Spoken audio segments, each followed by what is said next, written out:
Elle cuisinait pour le diable, contre les riches. Dans les cuisines étroites des maisons de la haute, entre les vapeurs d'épices et les bruits de couverts, elle passait inaperçue. Une femme sans histoire, toujours polie, toujours à l'heure. On la remerciait à peine. Mais pendant qu'elle faisait mijoter le mafé, elle nourrissait autre chose. Quelque chose d'invisible. Quelque chose de sombre. Et personne n'a vu venir la mort dans l'assiette. Dakar parle de poison, mais personne ne regarde la main qui cuisine. Elle s'appelait Dienaba. La cuisinière sans ombre. Taciturne, elle passait d'une maison à l'autre dans les beaux quartiers de Dakar. On l'appréciait pour son sérieux. Mais personne ne savait d'où elle venait.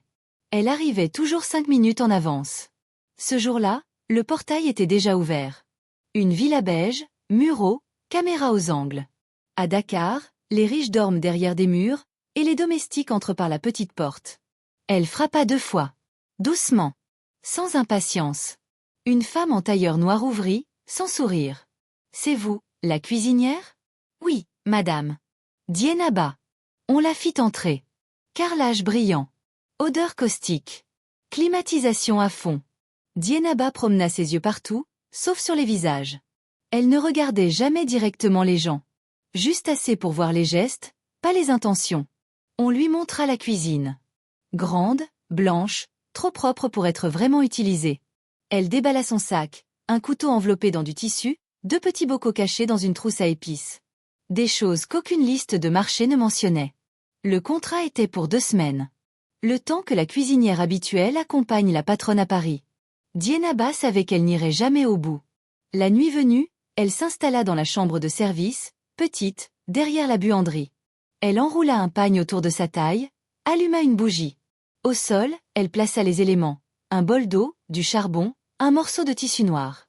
Et elle parla, à voix basse, dans une langue que sa tante lui avait murmurée des années durant. Une langue de l'ombre. J'ai trouvé une nouvelle table. 3 adultes. Un enfant. C'est une bonne maison. Propre. Calme. Ils mangent bien. Le bol vibra à peine. Une goutte d'eau remonta à la surface, puis disparut. C'était un oui. Le lendemain, elle prépara un yassa au poisson. Riz bien sec, oignons confits, piment au cœur. Elle ajouta un ingrédient invisible. Une poudre très fine. Sans odeur. Dosée avec précision. Ce n'était pas un poison rapide. Ça ne l'était jamais. Pendant que la marmite mijotait, elle chantonnait une berceuse en pulard. La même que sa mère chantait quand la lumière coupait. Elle ne mangeait jamais avec eux. Elle servait. S'éclipsait. Observait de loin. Après 2 jours, la petite fille toussa la nuit. Après 4, le père se leva 2 fois pour vomir. Rien d'alarmant. Pas encore. Juste ce qu'il fallait. Une lente faiblesse. Comme si la maison perdait de la lumière. Cette nuit-là, le démon se manifesta dans un rêve. Pas un visage. Une présence chaude, lourde. Elle sentit son souffle contre sa nuque. Nourris-moi. Garde-moi proche. Et rien ne t'arrivera. À la fin de la première semaine, la mère de famille s'évanouit légèrement. Juste un vertige. Elle parla de fatigue, de stress. Le médecin de famille évoqua une tension basse. Personne ne pensa à Dienaba. Elle faisait bien son travail. On la félicita même pour sa soupe du soir. Elle commença à préparer son départ. Quand les symptômes montaient, elle partait. Avant les analyses. Avant les soupçons. Elle rédigea une lettre, un décès à Thiais. On lui remit son argent sans poser de questions. Elle partit un matin, valise à la main. Comme elle était venue. Elle avait enchaîné cette maison en 2 ans, toujours avec ce même rituel. Toujours avec cette même voix dans le noir. Le démon ne demandait pas d'argent. Juste l'acte. Le lien. Et en échange, elle n'avait plus peur. Ni du chômage. Ni des hommes. Ni des souvenirs. Elle dormait sans cauchemar. Elle marchait droite. Invisible, mais invincible. Jusqu'au jour où un recruteur lui proposa une nouvelle place. Un homme seul. Veuf. 2 enfants en internat. Patron respecté. Riche mais modeste. Vivait à Mermoz. Bien payé. Logé. Nourri. Maguette bas. Elle hésita. L'entité, cette nuit-là, devint pressante. Son souffle se fit glacial. Il faut recommencer. Nourrir. Entretenir le lien. Elle accepta. Le jour de son arrivée, la maison était silencieuse. Pas de télévision en fond. Pas de musique forte. Un salon simple, clair, avec des livres partout. Et un homme à la peau brune, vêtu d'un boubou sobre, qui vint lui serrer la main. Il souriait sincèrement. « Dienaba, c'est ça? Bienvenue. Je suis Maguette. » Elle hocha la tête, étouffa un frisson. Elle sentit quelque chose bouger en elle. Une chaleur. Un malaise. Comme un courant contraire. Elle baissa les yeux. Il la remercia. Il s'éloigna. Et elle se demanda, juste une seconde, si ce serait aussi facile que d'habitude. Dienaba apprenait vite les habitudes d'une maison. Celle-ci n'avait rien d'ordinaire. Et pourtant, tout semblait calme. Pas de cris. Pas de tension en silence. Pas d'ordre s'écurler depuis l'escalier. Juste une routine paisible. Maguette quittait la maison à 8 heures. Laissait de l'argent chaque semaine pour les courses. Notait les repas qu'il préférait. Et demandait souvent. « Et vous, Dienaba, vous aimez cuisiner quoi ?» Elle répondait toujours par une phrase courte. Pas parce qu'elle était timide, mais parce qu'elle savait que les mots sont des pièges. Plus on parle, plus on laisse des traces. 3 jours après son arrivée, elle exécuta le rituel. Après le dîner, dans la petite cuisine de service. Elle sortit le bol. Le charbon. La poudre noire. Elle alluma une bougie. Elle parla. « Il mange bien. Il est seul. Il prie. Il te résistera. Mais je vais le faire tomber. » L'eau resta immobile. Comme si l'entité écoutait, mais ne répondait pas. Elle insista. « Je suis prête. Dis-moi quoi faire. » Un léger frémissement. Puis une chaleur étrange, le long de sa colonne vertébrale. Elle comprit. Le feu était vert. Le lien était accepté. Le lendemain, elle prépara un thieboudienne riche, salé, lourd. Elle ajouta la poudre très discrètement dans la sauce tomate. La dose était faible.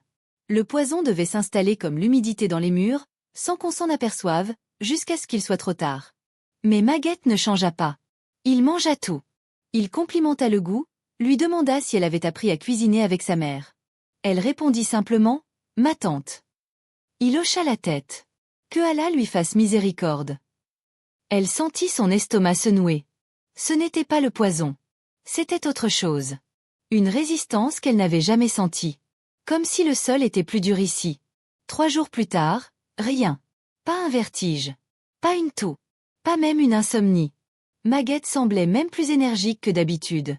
La nuit, l'entité commença à murmurer d'une voix plus dure. « Tu ralentis, tu faiblis. Il faut nourrir. Il faut le briser. Il n'est pas comme les autres. » Mais personne ne résiste éternellement.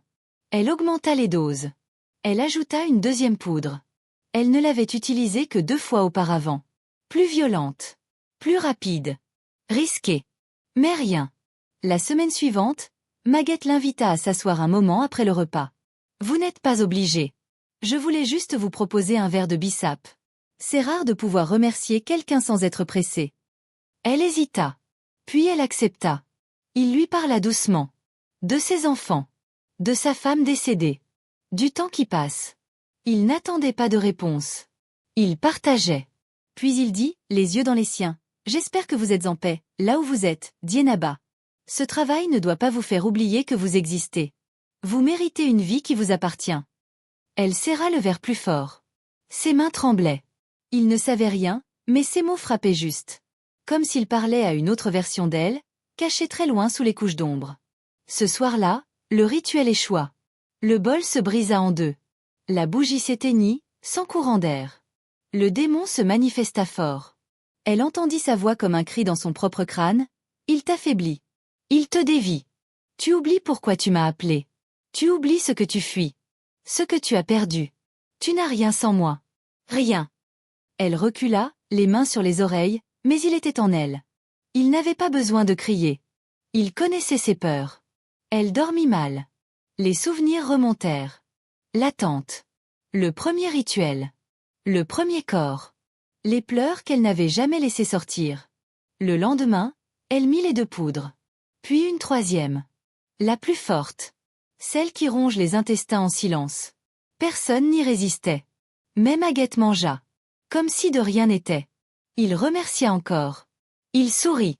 Et cette nuit-là, elle rêva de lumière. L'entité avait faim. Le démon s'agitait. Dans les murs. Dans les veines. Dans l'air. Depuis 3 jours, Dienaba ne dormait plus. Ou plutôt, elle tombait dans des bribes de sommeil où l'entité prenait toute la place. Des voix sans corps. Des images de sang dans les casseroles. Des chants inversés. Et toujours cette exigence, « Nourris-moi ». Mais Maguette ne tombait pas. Il souriait encore. Il priait encore. Il bénissait la nourriture avant de manger. Parfois, elle le voyait murmurer seul, les yeux fermés, comme s'il parlait avec quelqu'un. Mais ce n'était pas elle. Ce n'était pas le démon. C'était autre chose. Quelque chose qui le protégeait. Un soir, elle glissa un fragment de verre pilé dans la sauce. Elle hésita une seconde. Juste une seconde. Et puis elle retira le plat du feu. Le jeta. Elle s'assit sur le carrelage, les mains couvertes de sauce, le souffle court. Elle sentit une chaleur monter du sol. Le démon grondait. Il n'avait jamais crié aussi fort. Dans sa tête. Dans ses os. Tu t'éloignes. Tu doutes. Tu vas redevenir faible. Tu veux te souvenir de qui tu étais? Regarde. Et alors, il la força à voir. Elle revit la maison de son enfance. Une pièce. Des murs sales. Une tante maigre, sévère, mais douce parfois. Jusqu'à ce soir-là. Le soir où des hommes étaient venus. Le soir où sa tante l'avait enfermée dans le placard. Elle revit leur voix. Les cris. Puis le silence. Le lendemain, plus rien n'avait été pareil. Sa tante ne parlait plus. Ne la regardait plus. Elle avait commencé les rituels. Elle avait dit, ce monde est sale, Dienaba. Si tu veux survivre, tu dois nourrir ce qui te protège. Elle n'avait que 13 ans. Depuis, elle avait suivi. Sans poser de questions. Sans chercher à comprendre. Le démon l'avait gardée debout.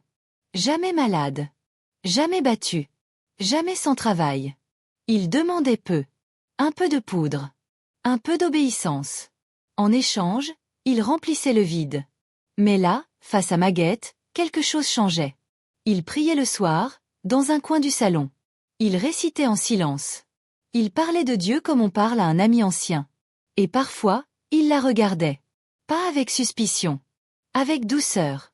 Comme s'il savait. Comme s'il voyait la fissure. Un jour, il lui demanda, « Vous avez déjà pensé à tout arrêter, Dienaba ?» Elle resta figée. Il reprit, le travail. Les allers-retours. Les maisons. Repartir à zéro. Peut-être à l'intérieur de vous-même. Elle répondit sans réfléchir, « Je ne sais pas comment on fait. » Il hocha la tête, personne ne sait vraiment. Mais parfois, il suffit juste d'arrêter de fuir. Elle se leva. Retourna dans la cuisine. Ouvrit le tiroir des poudres. Elle les regarda longtemps. Puis elle les rangea. Ce soir-là, elle prépara un repas simple. Sans rien. Riz blanc. Sauce gombo. Poisson grillé. Et pour la première fois depuis des années, elle servit un plat pur. Le démon vint la nuit. Pas en rêve. En vrai. La chambre était glacée. Les murs suintaient une vapeur sale. L'hôtel vibrait, comme s'il respirait. Tu as trahi. Tu as donné une place à la lumière. Tu crois qu'il va te sauver? Il ne te sauvera pas. Personne ne le fait. Elle cria en silence. Elle voulait courir. Mais elle resta. Face à la voix. Et elle murmura, pour la première fois, « J'ai peur. » Le silence tomba. Le démon ne répondit pas. Le lendemain, elle resta dans la chambre. N'alla pas en cuisine. Maguette frappa doucement à la porte. « Tout va bien, Dienaba ?» Elle ouvrit. Il la regarda. Elle avait le visage pâle. Creusé. Il dit simplement, « Reposez-vous aujourd'hui. Je vais cuisiner moi-même. » Elle le regarda descendre à la cuisine. Et elle se mit à pleurer. Sans un bruit. Cette nuit-là, elle jeta les poudres dans les toilettes. Une à une. Lentement. Chaque sachet. Chaque flacon. Chaque relique. Et enfin, elle prit l'autel. Le bol. Le charbon. Le tissu noir. Elle alla dans la cour. Elle alluma un feu. Et elle les brûla. La fumée monta lentement. Elle toussa. Et dans les cendres, une forme apparut. Un visage flou. Furieux. Tu crois que c'est fini?